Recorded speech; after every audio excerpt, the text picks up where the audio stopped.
The biggest question for this one is the Megazords, does the Power Ranger get to use the Megazords?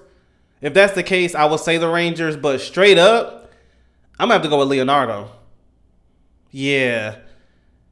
I know enough about both. Unless it's something I'm missing. But right off the bat, I'm going to go with Leonardo. Now, if you get to use like the Megazord and all that stuff, okay, we use the Power Ranger because the Teenage Mutant Ninja Turtle had nothing against that. But yeah, head up, I got to go with Leonardo. Let me know what you think in the comments below. This is Leonardo versus the Red Ranger, right? What's the red one? You know what time? Yeah, Red Ranger Jason. Ninja Turtles versus Power Rangers. I'll put the original video description below, but let me know in the comments who you choosing. I'm choosing Teenage Mutant Ninja Turtles. I still gotta watch that Ronin story for myself. I had a video talking about it I reacted to a while ago, but I never dived into it for myself, and I want to do that. I heard they're making a movie. That would be so, bro. If they do it the way the story is said, that could be an emotional one, bro. A lot of us will be getting our tissues ready. My goodness, the Ronin story. Whoo! R-rated, heartbreaking. Dang, that would be a tough one if they do that. It will make a lot of money though, because that is a famous story. But anyway, let's see here.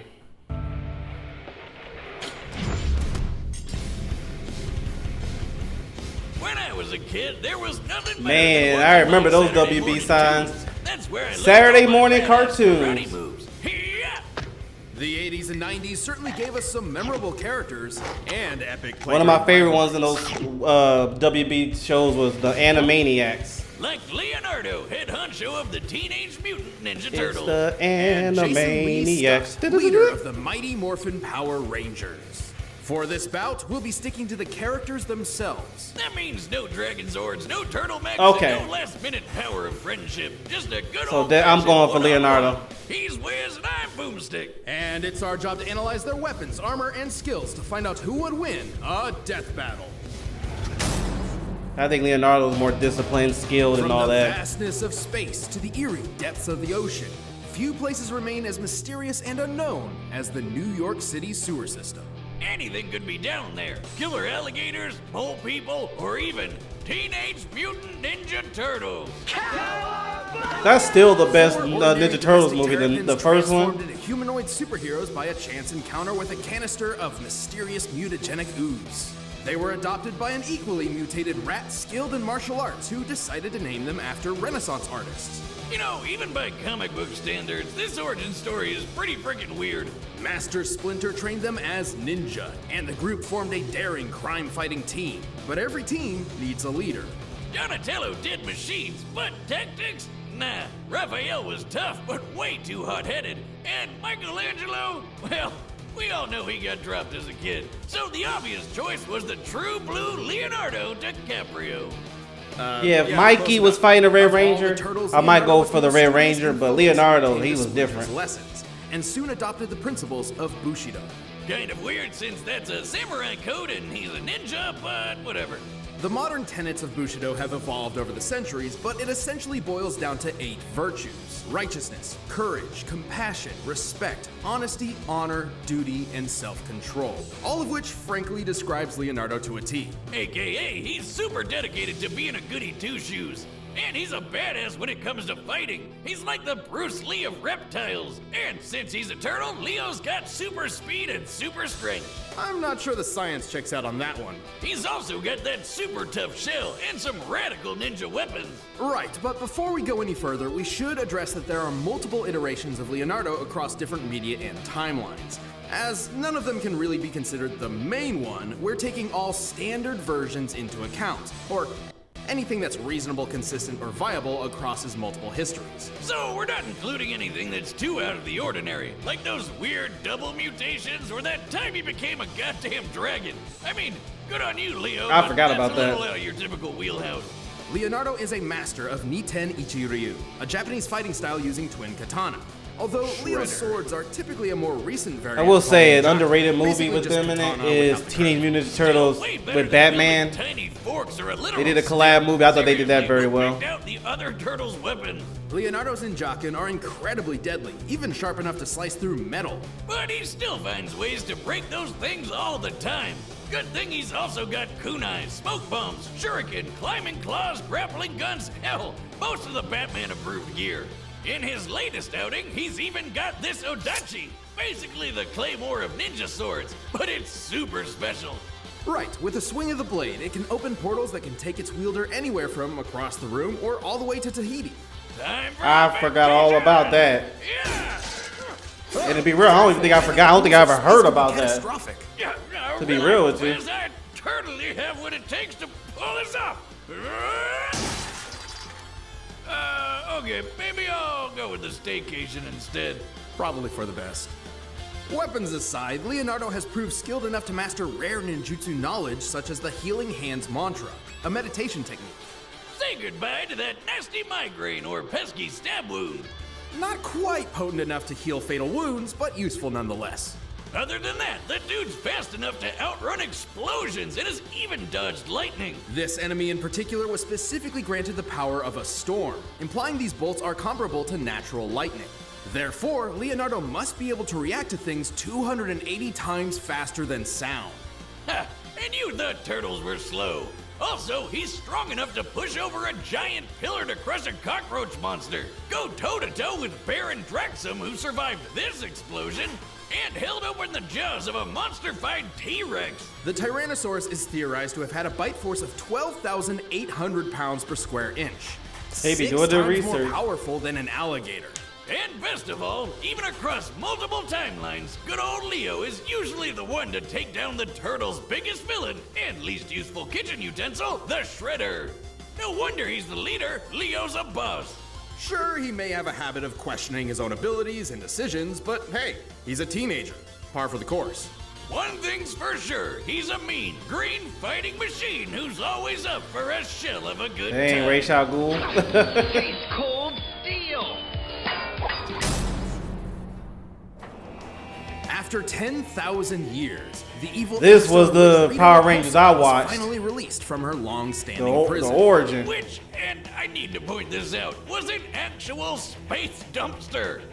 Gross. No wonder she was so pissed off that she decided to attack Earth on the spot.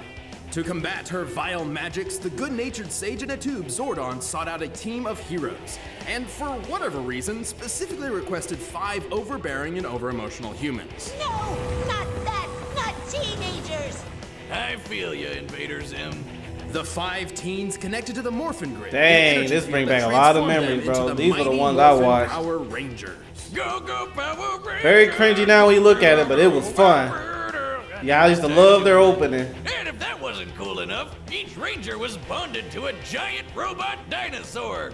There was the blue Triceratops, the yellow saber-toothed tiger, the black mastodon, the pink pterodactyl, and finally, I saw the black the mastodon red at Comic-Con one Tyrannosaurus. time. This would go to the Red Ranger and leader of the team, Jason Lee Scott. Jason was a pretty chill and level-headed guy, and already good enough at martial arts to be teaching classes. He's skilled in Kenpo, Taekwondo, Judo, and notably the more unknown Shinkido, a mix of karate and Japanese sword fighting. And he dabbled in hip-hop Keto. But to get all the martial arts skill he'd ever need, all he's gotta do is hold out that mighty power cord and yell, Morphin' time. oh yeah. Yeah, before the Green Chills, Ranger man. came out, Every time. rest in peace to him. Morphing I used into his to Red be Ranger the, form did indeed he used to be my grant number Jason an one. unprecedented level My of favorite martial one. arts mastery. Even Billy, the Blue Ranger, who barely knew any martial arts at all, became a fist-fighting master after morphing. The Red Ranger form also boosts Jason's speed and strength to superhuman levels. And see those sparks? That's the Morphin Grid taking hits for him. And it'll keep doing that until it's overloaded from too many attacks. Good guy Grid over here. Where do I There's get the Green one? Ranger. I was about to Jason say, is a yeah. powerhouse. When he came into the focusing scene, on then he strong, was my high-impact favorite. moves like his power punch to send foes flying across the battlefield. And he can use the energy of the grid to take a bite out of Putty with his Tyrannosaurus charge. I love playing fighting games. That was But one when game I punches forgot and to kicks try. aren't enough, he's got a bunch of colorful weapons that definitely aren't toys, no matter how plasticky they look. like his wrist communicator, which doubles as a teleporter. And the Blade Blaster is both a knife and a gun. A gun knife. A gun knife. And for tougher fights, he can... Alright, Wiz, what's the over-under on my modification here working? Are you sure about this? We already have enough holes in the floor. Oh, please, Wiz, I know what I'm okay! I'm not okay!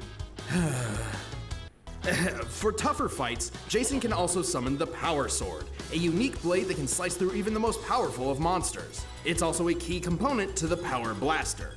Which is, let me guess here, powerful. Yes. The Power Blaster can destroy creatures even the Dinozords have trouble with.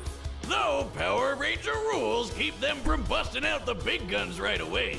Right, they technically cannot escalate a fight, so unless the more powerful weapons are deemed necessary, they're generally considered off limits. So dumb.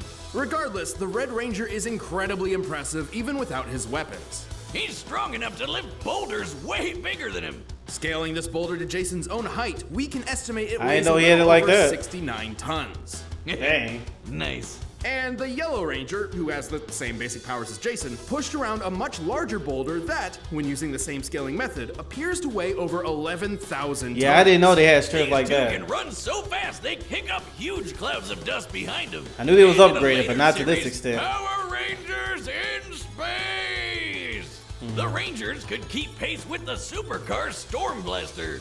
Technically, every Ranger Seeing these draws from clips, the bro, same is bringing source so of many power. childhood memories. So it's fair to at least compare Jason to other Ranger teams. Like when the SPD Green Ranger chucked a car through the air. Red is quick enough to dodge lightning, at least for a bit, and tough enough to survive the Power Ranger Command Center exploding while he was inside. That's not even the first time the place blew up. Man, that building's seriously been through the ringer. To be fair, it's important to remember that the Ranger powers are not permanent, and his connection to the Morphin Grid has limits. If he takes enough damage and loses his morph, Jason goes back to being a normal human being, albeit one who is a talented fighter in his own right. But with the glorious red spandex and Robo T-Rex at his back, the power lies on his side. You wanna fight? You got it! Still going All right, Leonardo. the combatants are set, and we've run the data through all possibilities. All right. Oh, we're interested in seeing how they're gonna do the animations as well.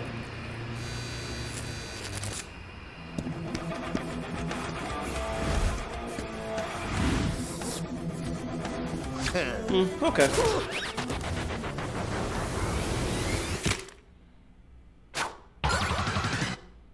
Dude! Sorry, I'm late for...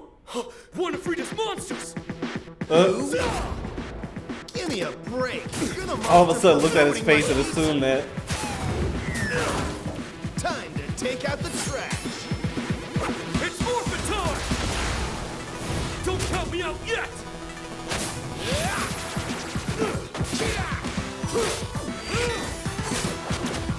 I like they got it like the old 90s video game.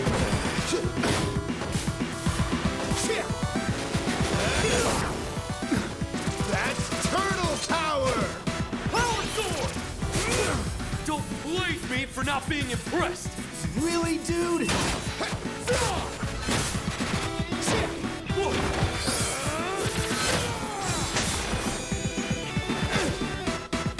I wonder if he's gonna break a.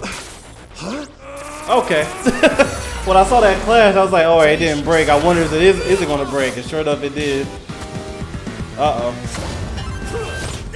Dang. Cheap shot!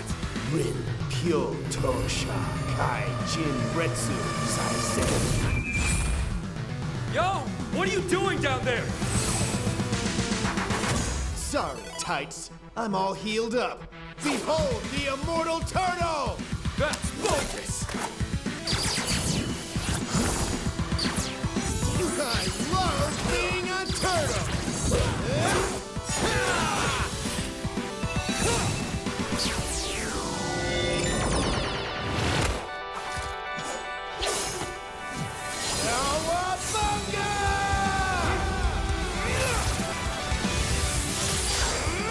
Uh oh.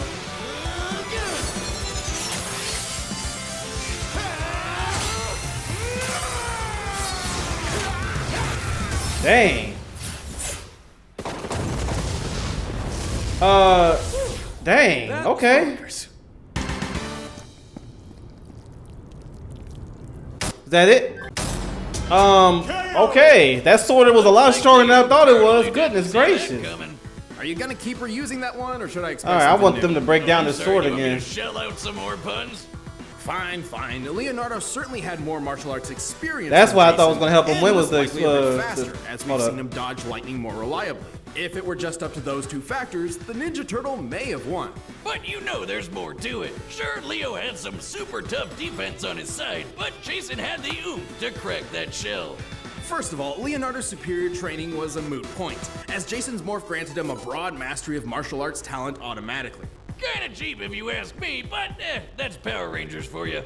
But let's talk numbers. Giving Leonardo the benefit of the doubt, we scaled his level of toughness to his recurring villain Baron Draxum.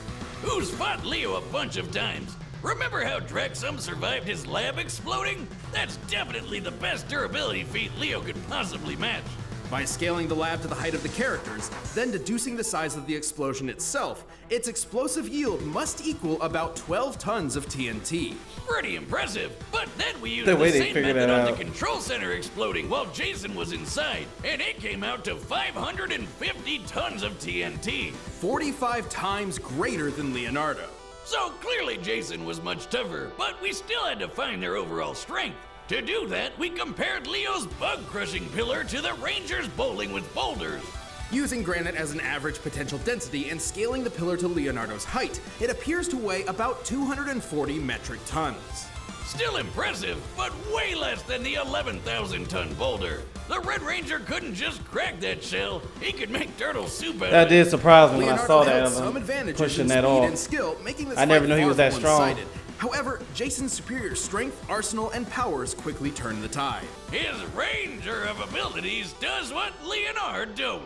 The winner is Dang. Jason, the Red Ranger. It is funny though how the one thing that surprised me is the one thing that actually killed Leonardo, because I didn't know the Red Ranger or the Power Rangers in general, like because they showed the yellow one too, was that strong. So that's the actual thing that won. So I was banking on the knowledge of Leonardo to outsmart the Red Ranger, but I didn't see that strength coming into play. So that's what got us the loss. But hey, that was still cool. Shout out to my childhood, bro. Like the cartoons and the shows back then, man, you had it every day. Toonami, WB Kids, Disney had a little bit. Nickelodeon was Hey Arnold back then. Oh man, yeah, bro. Nick at Night, like I said, Cartoon Network. Everything had like 10 shows, 5 to 10 shows that was watchable, fun. Man, those two came out around the same time. Great memories. But anyway, thank y'all so much for tuning in. I ain't gonna front. Looking at all those clips, I was in La La Land just thinking about my past, the times when I used to watch them, and yeah, put a little smile to my face. Anyway, I'll check y'all later. See ya.